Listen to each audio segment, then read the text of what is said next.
My guest today may not be a household name yet, but in the world of business thinkers, Dorie Clark is already a rock star. She's been named 3 times to the top 50 business thinkers in the world by Thinkers 50.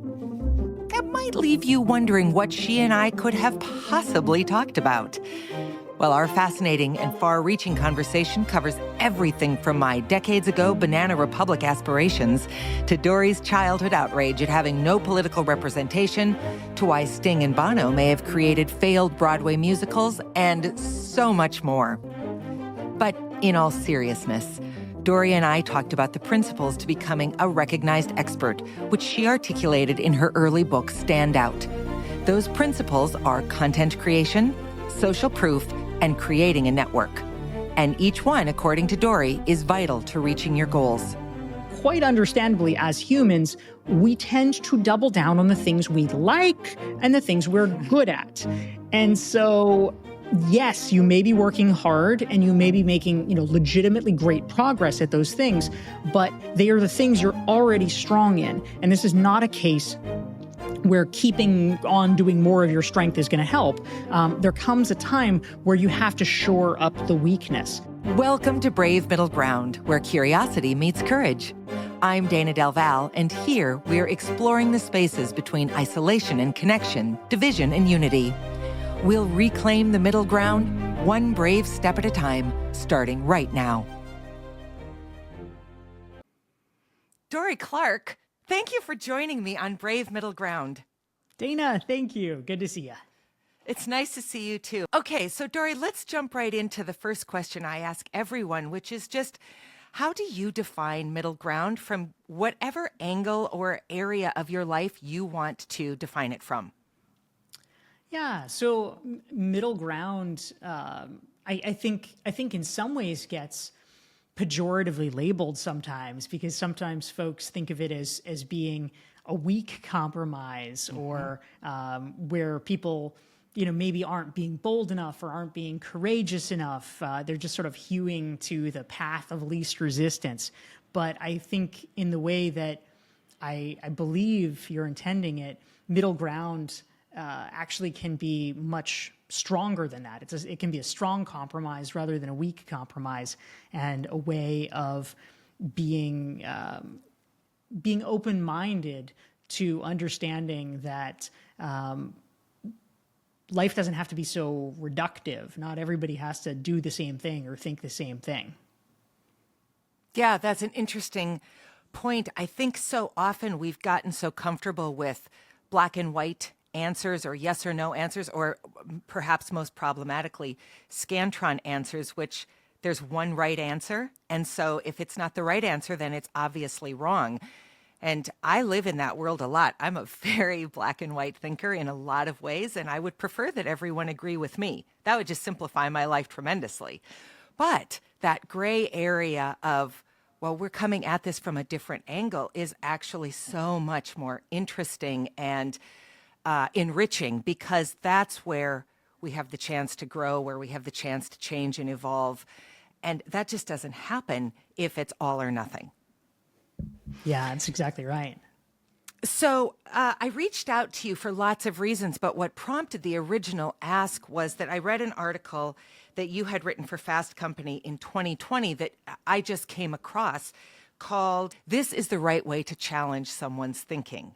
And what struck me about it was you were willing to say that someone had written to you with some appropriate criticism, and then you wrote about it. I found really compelling. That to me really sums up middle ground in a fascinating way. But you had written something, a woman you did not know wrote to you and asked you these 3 ideas, or you created these 3 ideas out of the way she sort of held you accountable for something she read of yours. And the 3 areas that you came up with were: 1, don't assume intent, which would be some intent, which would be like, you said X, and so that clearly means you meant Y.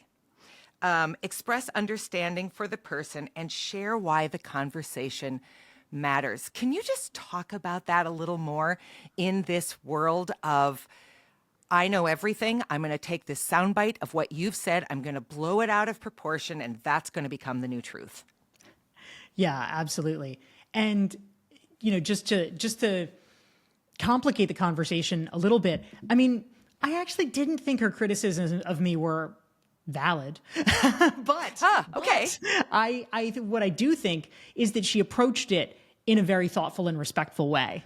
And Okay. so even if you're like, you know what, I don't really believe what you're saying. Like, that's not right. If we're going to have conversations about issues, we need to do it in a way so that you can actually get to what the issue is rather than getting stuck on the way that something is presented. Because I can tell you, being what, I would consider to be a normal person, but maybe people would disagree. But for me, I think as a normal person, if somebody comes at me and they're like, you did this, you're wrong, you suck, you're terrible, they could be telling me the most logical thing in the world. They could be telling me 2 + 2 = 4, and I could be like, no, you didn't. And I am going to crush that person because I am so incensed at the disrespect in their tone.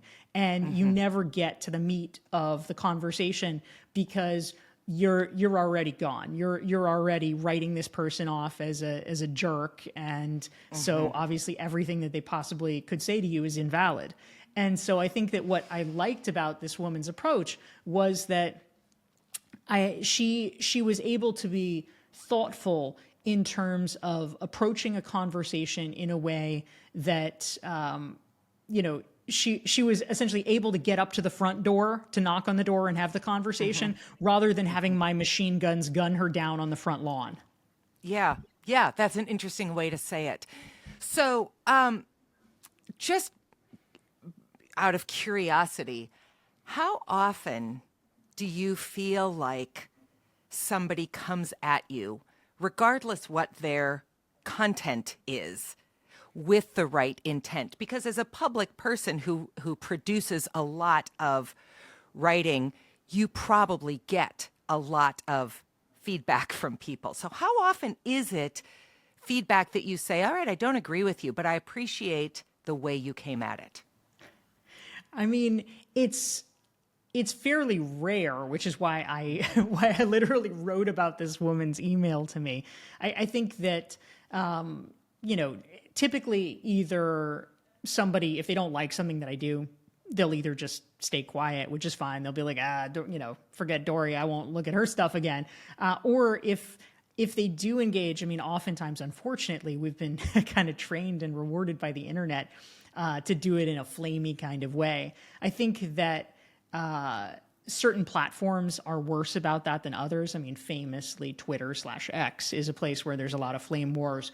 YouTube also has a lot of really sort of puerile comments there. LinkedIn, thankfully, which is where I sort of do most of my online activity, generally, because it's tied to people's identities, it's tied to their jobs, they are, I think, as a result, more careful about what they're saying and how they're saying it because they recognize that their coworkers are checking it out. So that becomes a kind of internal check and balance where you have to feel something pretty strongly in order to go on the attack because you realize that it will be scrutinized by other people. So that helps keep people honest, I think. Yeah, it's pretty shocking, the level of animosity to go from 0 to 11 in your immediate hatred of someone or your immediate dismissal of someone. I feel like that's a new philosophy of communication. And maybe it really is just that we've never been able to communicate so effortlessly, so anonymously in our history. So maybe it isn't new, it just feels new. But there's such a level of anger in so much of how we are. It's hard to even call it communicating because it's rare that there's an instance where I would say to you, you know what, Dorie, I really disagree with you, and then leave a door open for you to say either why or thank you for your criticism, I don't care, or whatever it is. There's so little conversation even able to happen anymore. And I think that if I go back and I look at you've written multiple books, but the two that I know best are Stand Out, which is now, 10-ish years old. Yeah. And then The Long Game, which is post-COVID, two and a half or 3 years old. I feel like without you saying, look, I'm a communications expert, which I've never heard you say you are, you're really talking a lot about communication because at its core, the way we get in front of people, the way we matter is how we're able to communicate our ideas. Yeah, for sure. So I want to spend a little bit of time with a variety of pieces from both of these books. And I'm going to read your works, and then I'm going to let you respond to it. In Stand Out, you say, some of the most significant ideas come about when someone sees a problem in a new way, often by combining disparate elements that initially seemed unrelated. That's where your unique gifts come into play. No one has the exact same training and background as you do, so no one else can see a problem exactly the way you do. Bringing your whole self to the challenge, everything you've done and learned before is what will allow you to combine ideas into exciting new forms. And then you say, 15 pages later, when you integrate multiple skills, experiences, and identities, you no longer fit into neat categories. You're not moonlighting in another discipline. You're seeing the world differently because it's not through one lens. Instead, you've adopted so many perspectives, each is shaped by the others, and no one else can replicate this exact mix. A unique point of view means you're likely to find ideas or opportunities that other, more conventional thinkers may overlook or ignore.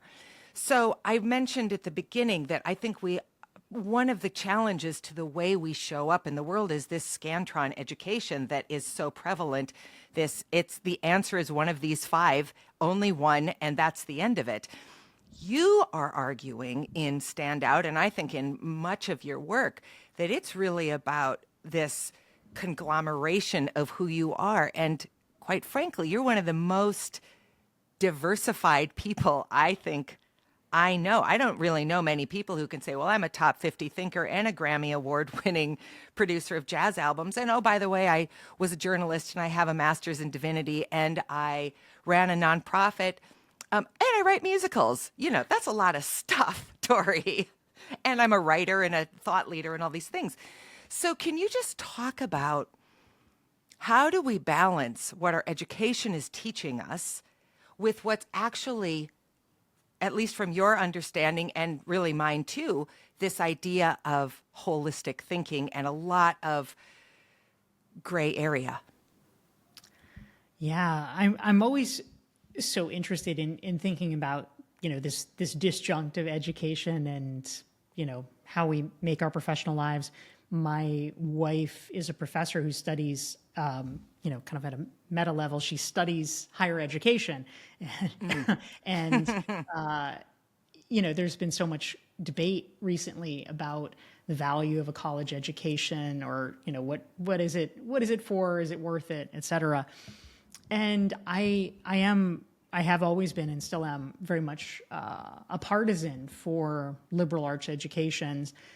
That's, of course, the piece that's gotten dragged through the mud over the past 10 to 20 years because everybody was saying STEM, STEM, STEM. And, honestly, now a lot of STEM pursuits, I think, are going to be changed radically, maybe made less necessary by AI. I mean, however good you are at science and biology and studying drug compounds, guess what? AI is going to be better at it. AI is going to be faster at it. So maybe you're the disc jockey running the AI. But I do think that the ability to think broadly, to understand trends in history and the virtues that a liberal arts education teaches you, I think that that's really important.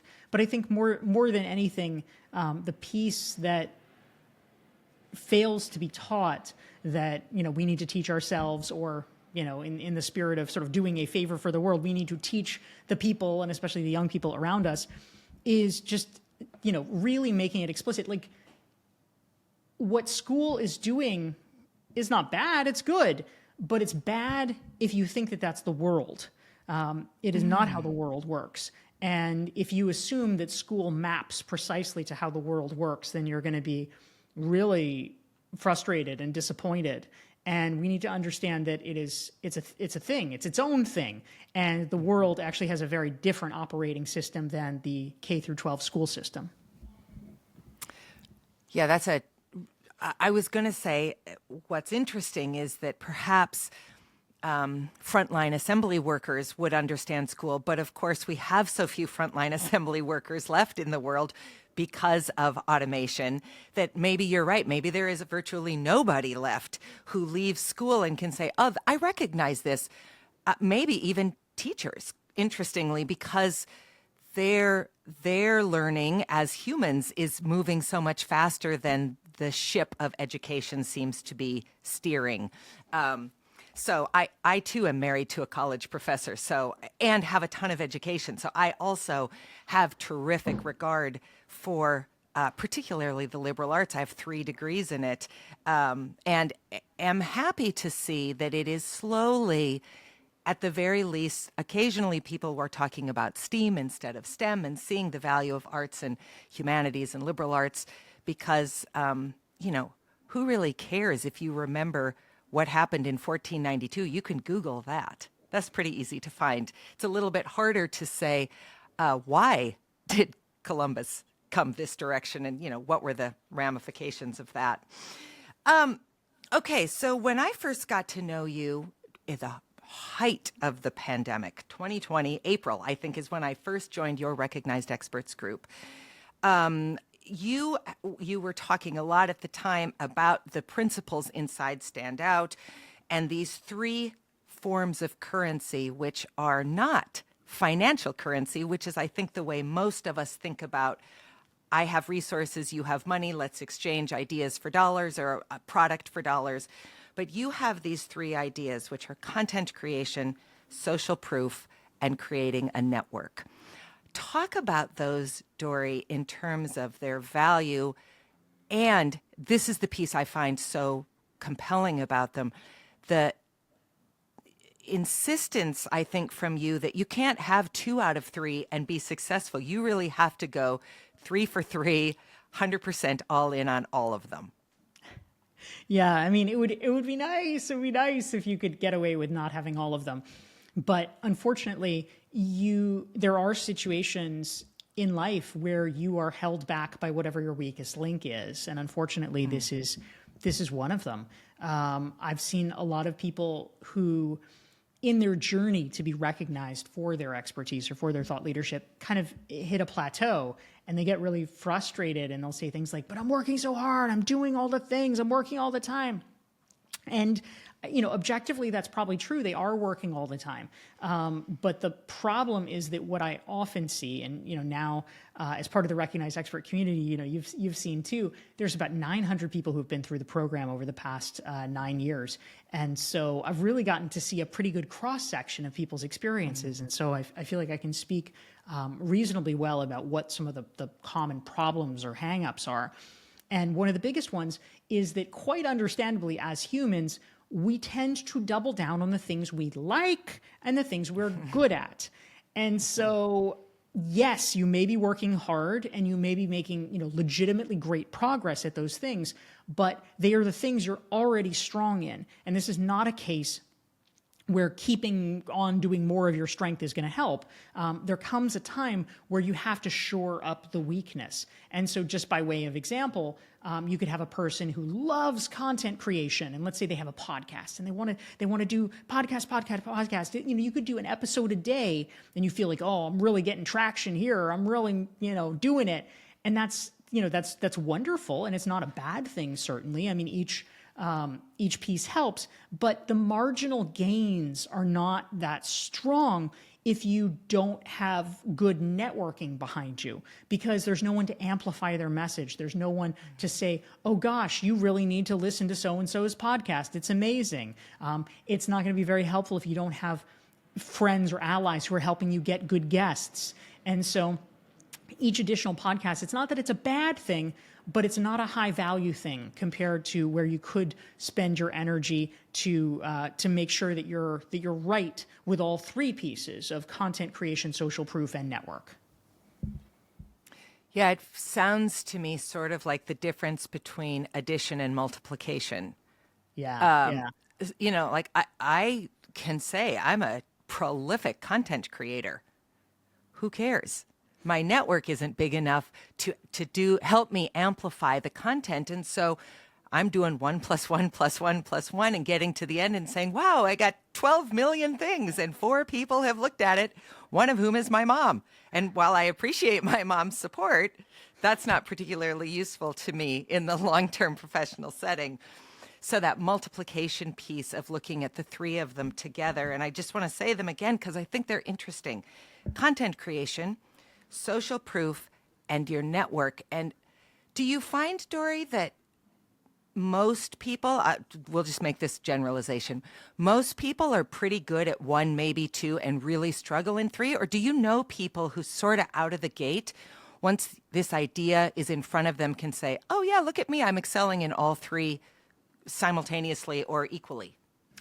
I mean, every once in a while you get a triple threat, but it's like Hugh Jackman. Like, how many Hugh Jackmans are there? Right. He's the singer, dancer, actor, and God bless, he can do it. But most people, they can act and sing, but God help us, don't have them dance, or vice versa. And I think it's true for most professionals as well. What area did you have to work the hardest at when you were getting started? So, I think that an area that I had to put, I wasn't averse to it, but I had to put a lot of work into it, was network. Because when I started my business, when I became self-employed, I was 27. And I had never worked inside of a corporation. I'd had some interesting jobs. I'd been a journalist. I'd worked on political campaigns. But as a result, people in those worlds, those are not people who can hire you for anything. And so I was very jealous of people who started a consulting business, at age 55 after spending 30 years at McKinsey. I'm like, oh my God, okay, well, they know everybody. They have all the clients, people are just handing them work. And I not only didn't have people handing me work, I didn't even know anything or anyone in the corporate world. And so I had to work really hard to, honestly, both to establish sufficient social proof so that people would take me seriously, but also to build up a network from scratch when I really didn't have one in that realm. So you're not from the Midwest, but you're from a small region of the world. You're from the Carolinas, which is not the place that people think of as being the epicenter of much of anything, like where I'm from. How much do you think geography plays a part? Was your success in part because you were in Boston and then went to New York? Do you think you could have reached your success had you not left the Carolinas and stayed in this rural part of the country? It's a really good question. I'm always very interested in research around this. There's a lot of fascinating stuff coming out of the Santa Fe Institute. And I think there's a guy named Dean Simonton that has done a lot of research around the question of cities and innovation and things like that. Obviously, the web and the internet, you can connect with people. Like it's not like how it used to be. Even 5 years ago, you can do so much more, stay so much more connected. So the playing field is much more level. But I do think, for me personally, that my success was tied to where I was. And it's intriguing to think about sort of the path not taken, because I think I probably would have had success, but different success if I had gone somewhere else. I'm quite sure that if I had chosen instead to move to the Bay Area after college, that I would have gotten involved in the tech scene, and it would have been a completely different route, because it's just like, that's where the energy is. That's where the connections are. It's easy to get a job in tech if everybody and your roommate and your friends are all in tech. And so, I probably would have been working in that world and in that ecosystem. But instead, I went to Boston. And so I got into kind of the academic ecosystem, which is a, different world. And I ended up with my first book coming out from Harvard Business Review Press. And, so that was kind of its own animal. And then, New York, of course, is helpful because there's just such density there. There's so many people. And what is great about New York is the mindset of the people there, because most of the people you will meet are not necessarily native New Yorkers. And that is a good thing. I mean, not that it's bad to be a native New Yorker, but it is a good thing because people specifically have come to New York because they have ambitions and because they want to meet new people. And so there's a level of openness to people and to experiences, because that's literally part of why they're there.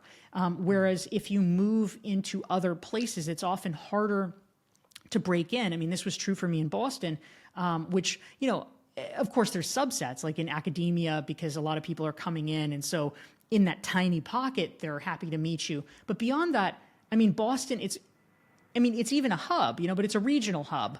And so a lot of people still have their friends from high school, or they have their friends from college. Some of them even have their friends from grade school. And so honestly, they don't really want to be your friend because they've got enough friends.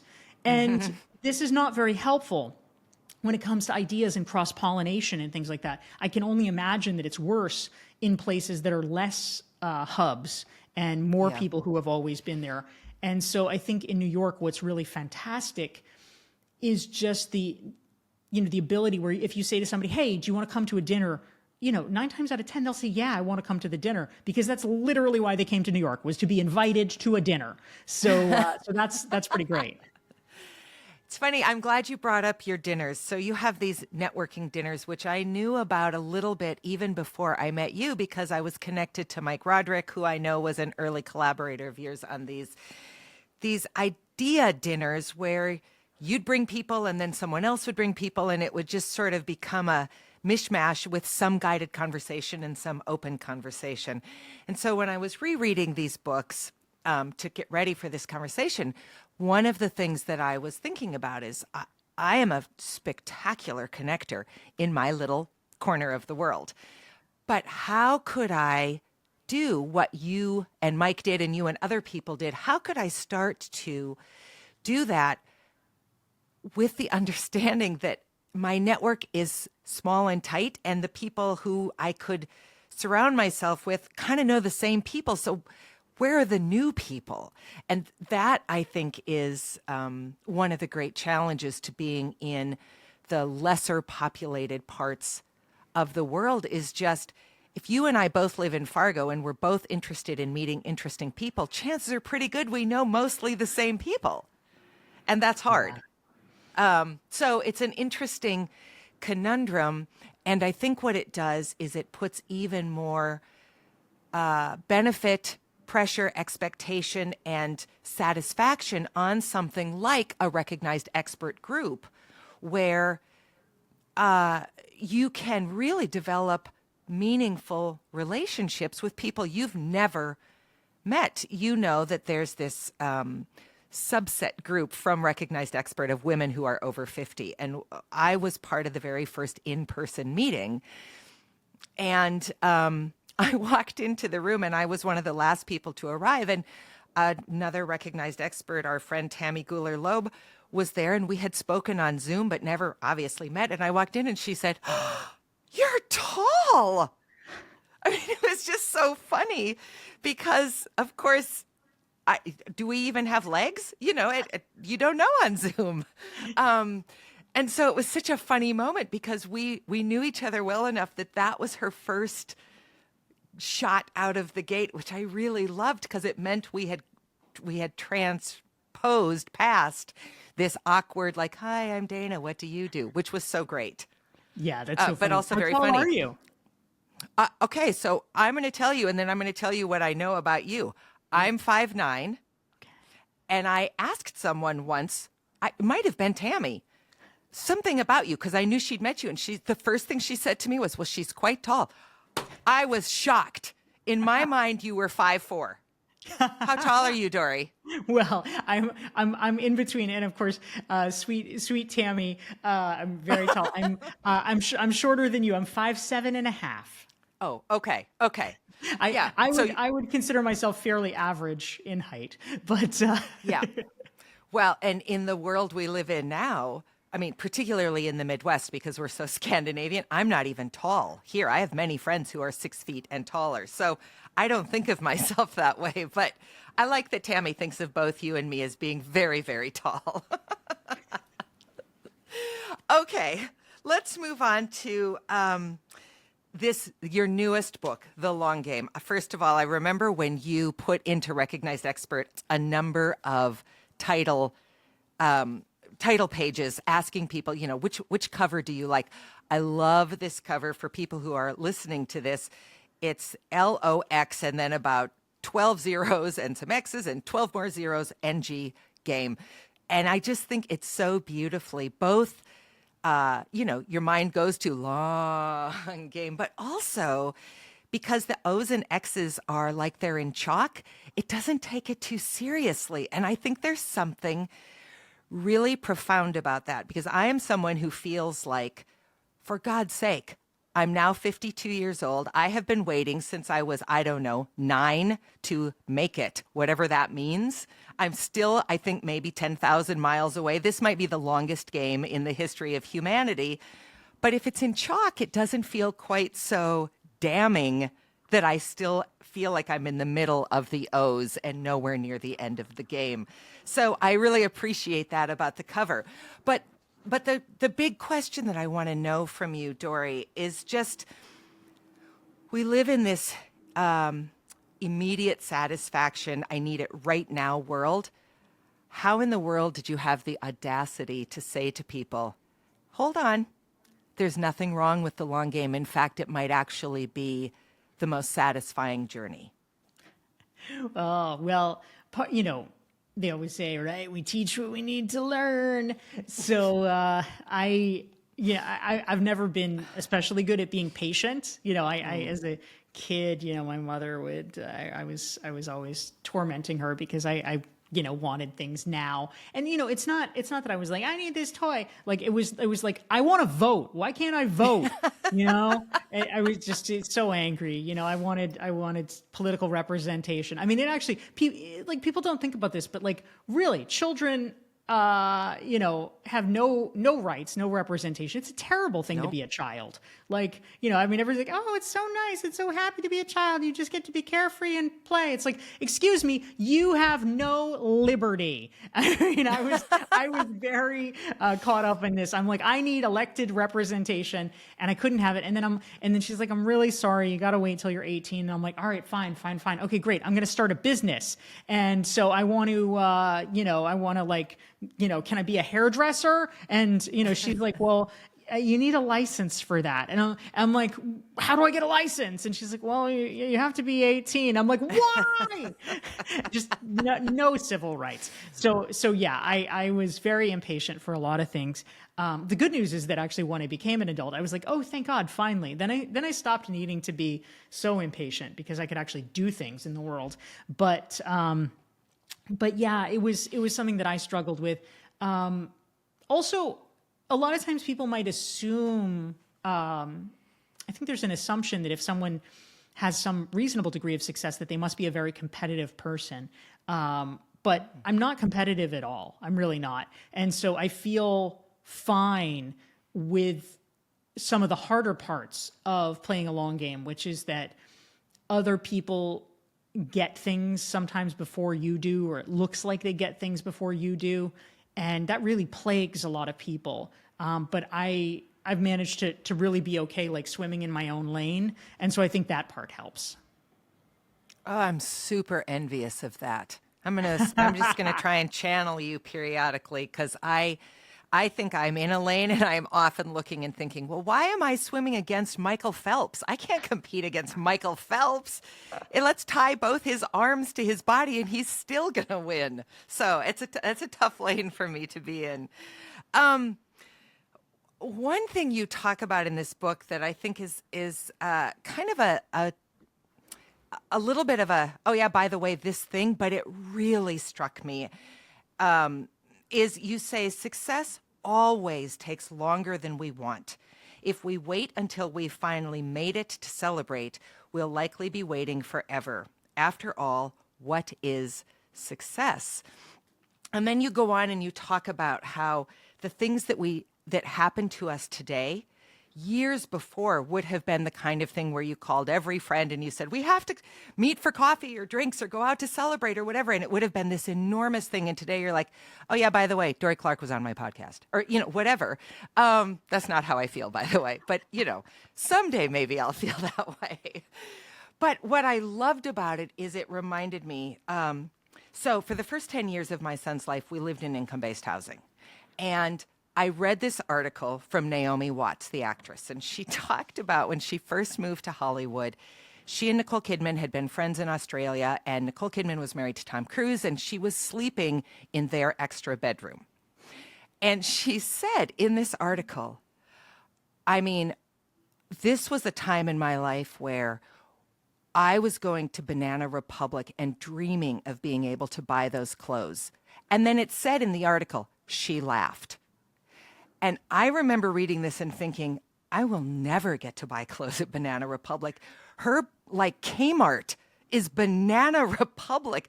Banana Republic may as well have been Fendi for me. But I can shop at Banana Republic today. And you know what? I don't post about it on social media. It's not I saved all year to go to Banana Republic.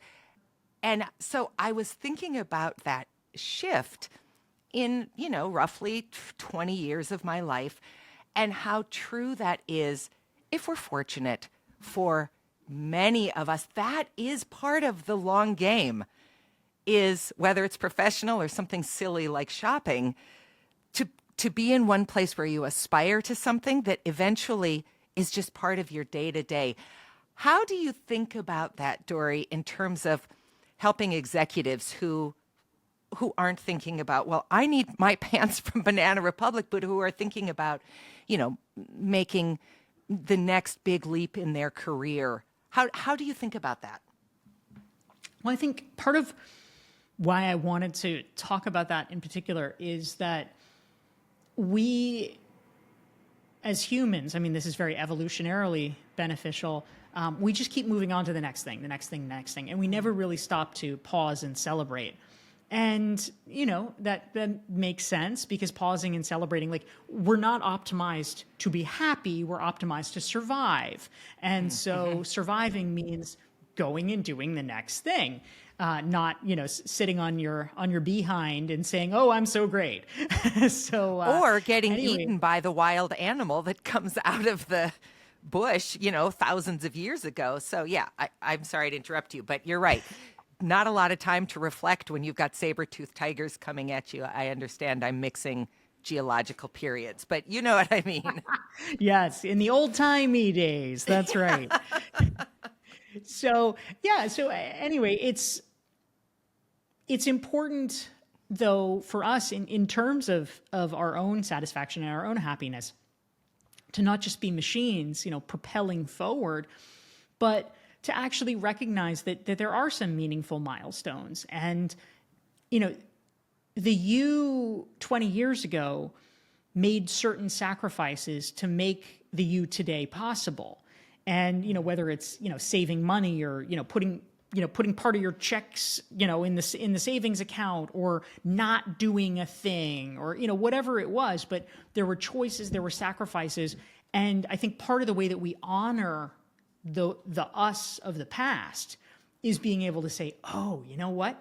Good move. That worked. It panned out. The way you thought it would work, it actually worked. And that's a very meaningful thing, because I think that it gives us more incentive to do it today for the us in 20 subsequent years. That's the thing, right? I mean, we talk now about like, oh, well, how are we going to be as 80-year-olds or something? And I mean, it's directly related to like, how much are you exercising now? How flexible are you now? That determines whether you're an 80-year-old that's like, taking a vacation to Cabo or an 80-year-old that's been in a nursing home for the past decade.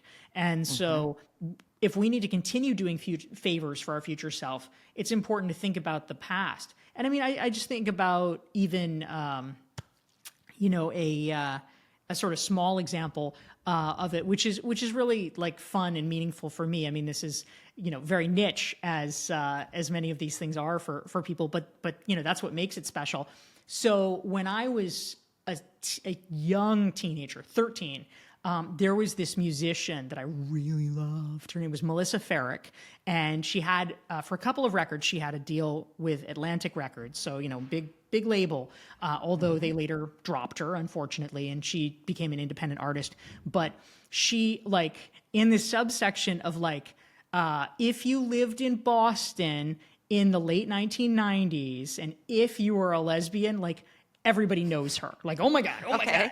And so recently I got to have dinner with Melissa Ferrick, and now we're pals, and it's so cool. It's so great. It's actually a legitimate victory. And I mean, the good news is that in the 20 intervening years, it's not like I have to be some lame fan. I have developed aspects of my life that mean that I have something to bring to the table too. So we can actually be friends. And it's not just wow, you're awesome. But, as a little thing from looking back on my 13-year-old self, I'm hey, I got you covered. It took me fucking 30 years, but I did it. Yeah, but I mean, so she's not in the echelon of, say, Taylor Swift, because I have not heard of her. But if she was a big deal to you, yes, 30 years, in looking back, 30 years flew by, I imagine. What if we could all set our sights for, okay, in 30 years, I want to fill in the blank, as you said, and then incrementally just start working towards it. I mean, I don't imagine you were working towards having dinner with her and becoming friends, but your point, I think, is this idea of something you love, somehow reaching it, whether it was intentional or windy. I mean, I could say the same of Banana Republic, which, again, that sounds like I love Banana Republic. I don't really care about Banana Republic, but it's important to this story. Banana Republic is just now a thing I can have if I want it. That's, as you said, that's a lifetime of intentional and unintentional work to get to a place. And actually, I've not really considered it until I was rereading your books, and that whole article about Naomi Watts came back to me, and I was really filled with a little bit of gratitude for where I'd been, where I am, and I think this is important, the long game journey between then and now. Yes, absolutely. And I think your point, Dayna, is well made, because one of the points that I make in the long game that I really believe strongly is that if you have a long enough runway, literally almost anything is possible. It is not really possible, barring some bizarre miracle, for me to become best friends with Taylor Swift next month, let's say. But, if that was your goal or whatever, if you had 30 years to operationalize it, or 10 years or whatever, most people are barely planning for next week, but if you have this long enough period of time where you're how do I make myself an interesting enough person that Taylor Swift would want to be friends with me? Or how do I put myself in an orbit where that's the kind of person that I'm hanging out with, or, what have you? All of these things actually are really feasible. I mean, one of the things that I talk about in the book is my journey learning, and you alluded to this earlier, learning to write musical theater. And, I started it in 2016, and I started it literally from zero. I'd never done it before. I had no background. I barely knew the musical theater canon. And, the good news is that if you spend 10 years doing almost anything, you will actually be pretty good at it, because 10 years of effort, you can really get somewhere. And people somehow, don't forget that they systematically underestimate that. Okay, so my next question, Dorie, literally says Broadway in 2026, because you say in the book, in 2016, I set a goal of being on Broadway in 2026. All right, we are 11 months from 2026. Give me the update on, will I see a Dorie Clark musical on Broadway next year? Well, I don't know if it's literally going to be 2026, but we're actually making really good progress. Of all things, we found out just before Christmas that we had won an NEA grant, a National Endowment for the Arts grant, for our show. And Congratulations. That's a big deal. thank you. Yeah, it was a surprise, and they are very coveted and very hard to get. And so it is for a production in 2025. And now the key, it's not enough to fund a full production. So we've got to figure out fundraising strategies to close the gap. But it is a substantial start towards that. And we have a partner, which is an off-Broadway theater. And so we either will do it with them off-Broadway, or we may take on another partner potentially and do it off Broadway, which is, the distinction is the theater size. So, just it's sort of like a calculation about like, well, how long would we run and how many seats are there, and, how can you fill it best? So it seems highly likely that we will be able to do an off-Broadway or an off-Broadway in 2025. So whether it can make the leap to Broadway in 2026, I'm not sure, but we are working hard to get there. So, I think I would say that the progress has been very good. That's astonishing. Thank you. I mean, I am someone who's at least was very involved in the musical theater world. I don't write musicals, but I made a lot of them. And it's incredible to say, I don't know, I just think I want to write a musical. I love the way you tell it in the book, because you really say it the way someone else might say, I don't know, I just thought I would dye my hair pink. Like, that's an easy thing to do. Write a musical, for heaven's sakes. Look at Bono writing Spider-Man, getting gabillions of dollars, basically almost killing the original Spider-Man from that one night where they shot him into the wall, and people being like, what the hell is this? Boom, done. You would think Bono could maybe pull off Sting too. You would think those two men could pull off a Broadway musical. They don't have any A grants behind them, and you can say, well, they didn't need it. That's not the point. They didn't get the grants because they didn't have what it took. It's unbelievable, Dorie. It's really exciting. Well, thank you. I appreciate it. And I think you actually raised an interesting point. I mean, obviously they're both amazing songwriters, but one thing that I've learned, which actually is very interesting in terms of the question of like how expertise is transferred and kind of the nature of the beginner mind. Musical theater is much more different than traditional pop songwriting than one might think. And on the outside, people don't necessarily understand the distinction, especially because a lot of pop stars, write musicals or are brought in. But in a lot of ways, they're brought in either because they're a name and they can sell it, or, maybe it's something that they've always wanted to do. But the problem, essentially, is that they are importing pop songs into a musical, whereas the genre itself has different requirements. And if you are trying to kind of mash something into a format where it doesn't naturally fit, it can create thematic problems.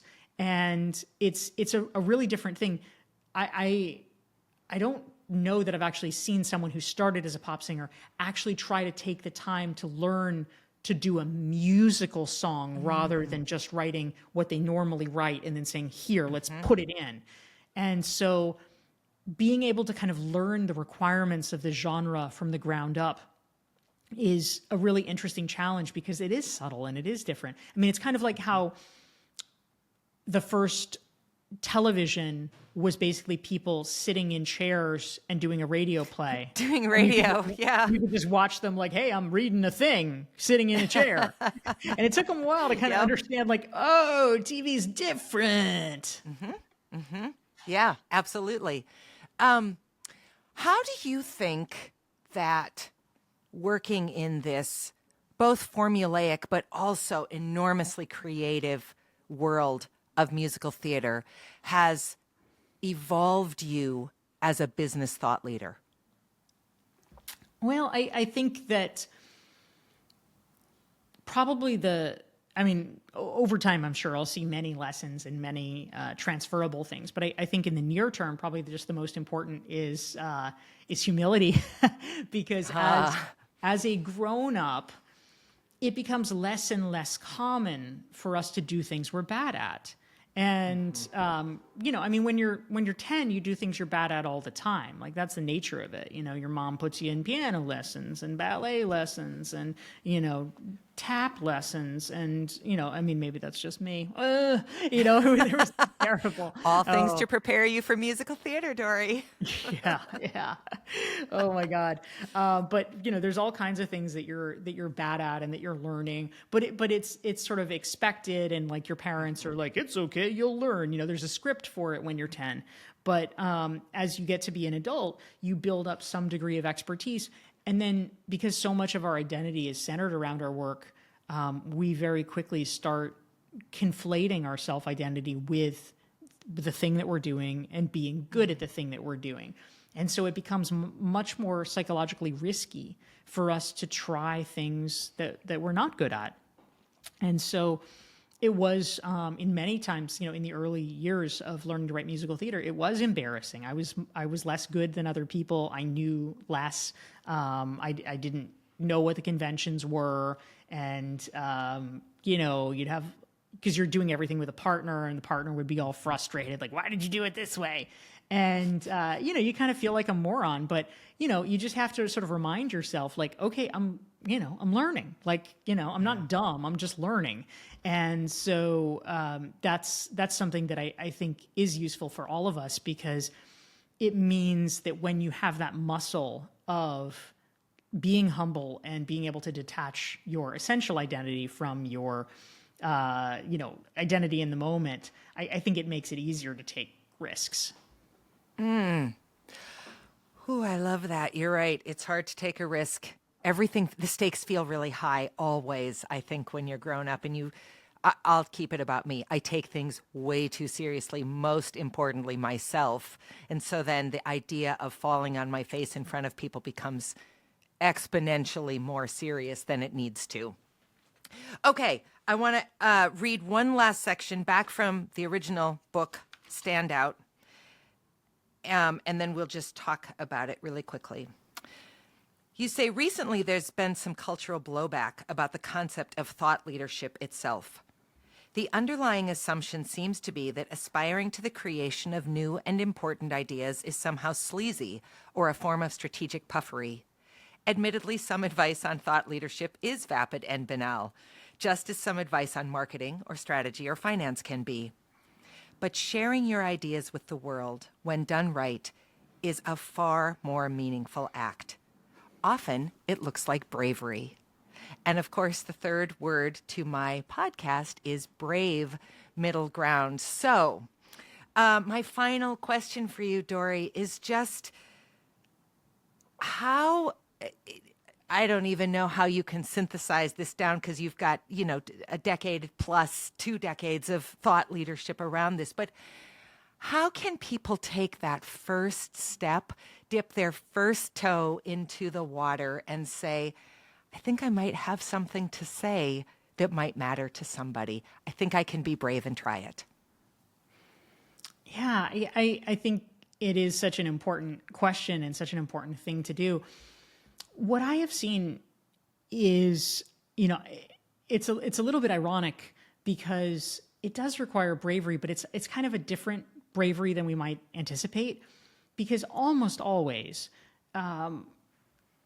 what we're afraid of is we're going to say something, you write a blog post, you put something out there publicly, and people say, well, that's stupid. That's a bad idea, or, oh, it's so unoriginal, or, wow, how could you think that? Like, just some sort of ad hominem attack on the material.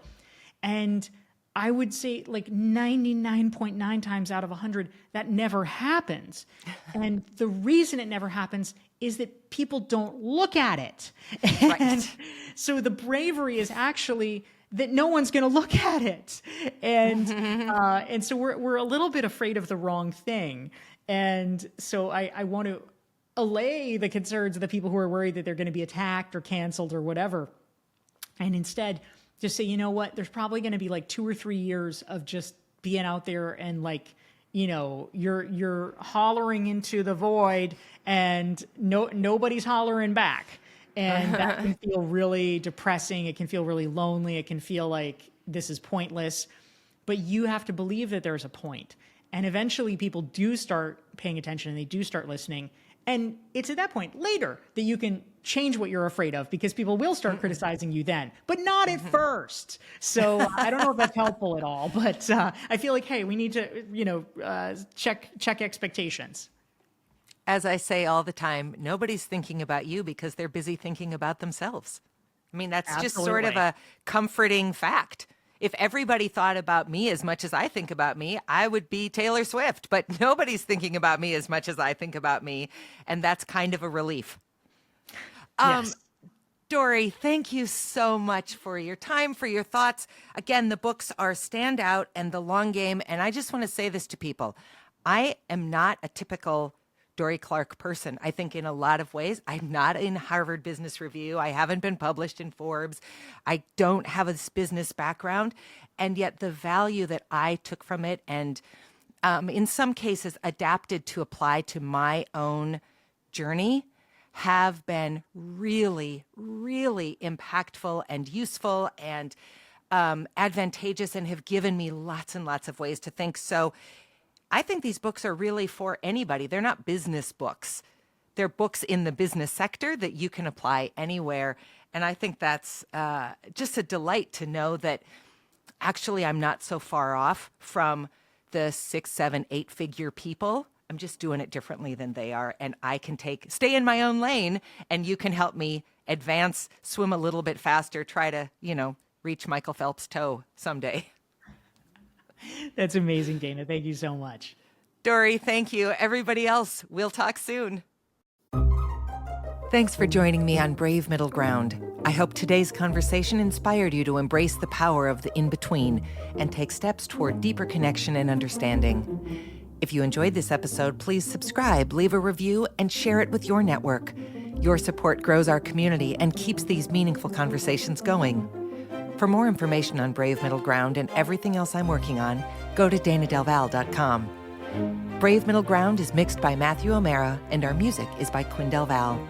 Until next time, I'm Dayna Del Val. Stay curious, stay courageous, and stay connected.